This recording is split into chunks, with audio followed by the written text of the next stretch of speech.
Comme d'habitude, je vais remettre le clocher au milieu du village, un village lointain, où je n'ai jamais mis les pieds et qui n'a jamais été ciblé par le moindre coup de gueule, puisqu'il s'agit de La Valette, capitale de Malte. Pourquoi La Valette ?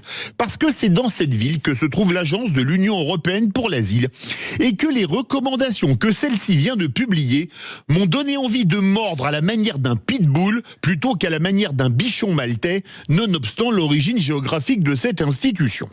En effet, concernant le droit d'asile au sein de l'Union européenne pour les ressortissants syriens, les préconisations sont purement surréalistes. Selon l'UEA, il faudrait accorder, je cite, exceptionnellement, l'asile aux chrétiens du pays puisque leur persécution serait, je cite à nouveau, rare.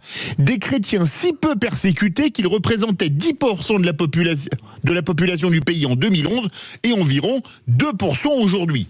Mais manifestement, pour les gens de l'agence de l'Union européenne pour l'asile, peu importe les attentats contre les églises, les enlèvements, les meurtres et les viols de chrétiens, puisqu'ils seraient, je cite, rares. Mon indignation s'arrêterait là si les recommandations de l'agence n'étaient pas surréalistes concernant d'autres profils qui me semblent beaucoup plus problématiques que les chrétiens.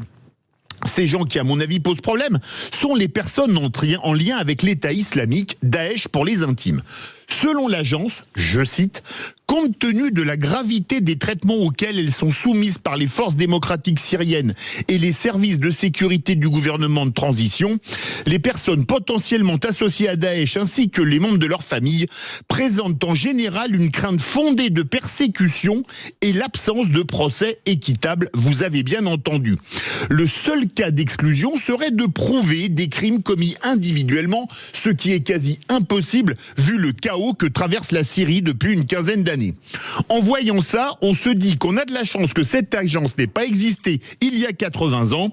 Elle aurait été capable de refuser les demandes d'asile des juifs rescapés des camps, tout en demandant l'asile pour les nazis, le procès de Nuremberg n'étant peut-être pas équitable.